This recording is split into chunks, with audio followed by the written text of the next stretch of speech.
नमस्कार, प्रणाम। मैं हूं शिवम यादव और हमारे साथ जुड़ चुके हैं राहुल मणि तिवारी जी। इनसे हम जानने की कोशिश करेंगे राजनीति के कुछ तथ्यों के बारे में। सर, ये बताइए कि जो राजनीति है ये बिजनेस है या सेवा? क्या पूछ रहे हो भाई? राजनीति सेवा है या बिजनेस? मेरे हिसाब से तो दोनों है। कैसे बिजनेस सेवा दोनों कैसे हो सकते हैं? क्योंकि जो राजनीति है या सेवा का ही भाव है, तो दोनों कैसे हो सकता है? दोनों है। जो इन्वेस्टमेंट हम सेवा में लगाते हैं ना, जीतने के बाद पूरी रिकवरी को राजनीति कहते हैं।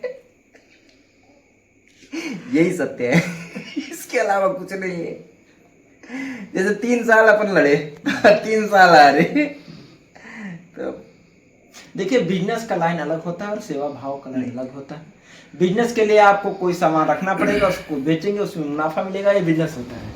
शिवम जी, मैं आपको 10, 20 या 80% नहीं, 120% बता रहा हूँ। भारत में हाई लेवल की पॉलिटिक्स को तो मैं इशारा नहीं कर सकता, क्योंकि वहाँ पे बहुत अच्छे लोग हैं और काफ़ी महापुरुष हमारे सामने आ भी चुके हैं, आज भी हैं, तो उन्हें मैं नहीं टारगेट कर सकता।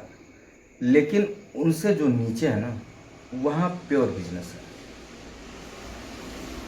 अगर आपको एक गांव के प्रधान जी का इलेक्शन लड़ना है, तो आपके जेब में 10 लाख रुपए हैं और 1500 2000 वोट है आपके ग्राम सभा में, और अगर 10 लाख रुपए आप खर्च कर दिए तो आपको कोई प्रधानी नहीं हरा पाएगा महाराज। अब थोड़ा सा ऊपर की बात करूंगा। आप इलेक्शन जैसे ही आएगा, आप देखोगे, आप भी मीडिया से काफ़ी जुड़े हुए हैं, किस पार्टी का सबसे ज़्यादा ऐड आ रहा है? सोशल मीडिया पे। सोशल मीडिया पे। उसमें तो इन्वेस्ट होता है। उसमें अच्छा खासा इन्वेस्टमेंट होता है, अच्छा खासा इन्वेस्टमेंट। सबसे ज़्यादा पोस्टर्स बैनर्स किसके लगे हैं? न्यूज चैनल सबसे ज़्यादा फोकस किसकी तरफ है? एग्जिट पोल सबसे ज़्यादा कहाँ जा रहा है?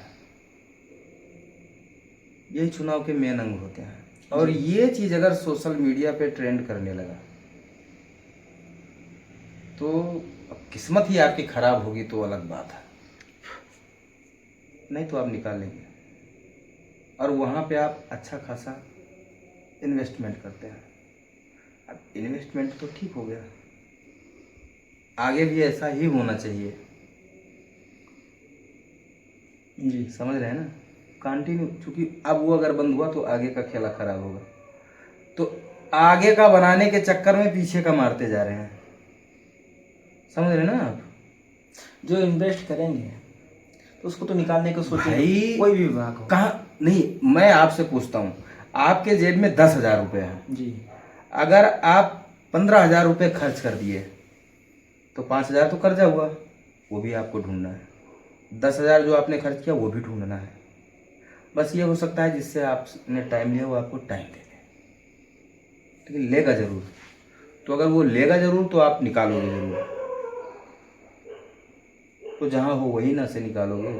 आप 20 साल पॉलिटिक्स को दिए हो और आपके घर पे छत नहीं बना हुआ है, तो जिस दिन आप कुछ बन गए आप उसको नहीं करोगे? बिल्कुल करोगे।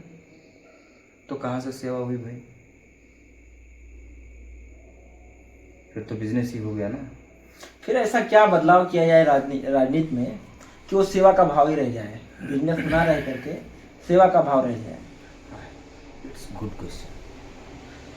पॉलिटिक्स में बहुत ज़्यादा नहीं, बस छोटे से दिमाग से, छोटी सी सोच है मेरी कि मुझे लग रहा है 2% केवल, क्योंकि बाकी बहुत लोग हैं जो हमसे अच्छे अच्छे पढ़े लिखे लोग हैं, उन लोगों के भी कुछ मंतव्य होगा जो हो सकता है मुझे ना आज तक पता हुआ हो। लेकिन जहाँ तक मेरे हिसाब से है, कोई भी इलेक्शन होता है और कोई भी कैंडिडेट उस इलेक्शन में लड़ता है, किसी भी जाति का हो, किसी भी धर्म का हो, इससे कोई लेना देना नहीं होना चाहिए। गरीब है अमीर है, इससे भी कोई लेना देना नहीं होना चाहिए।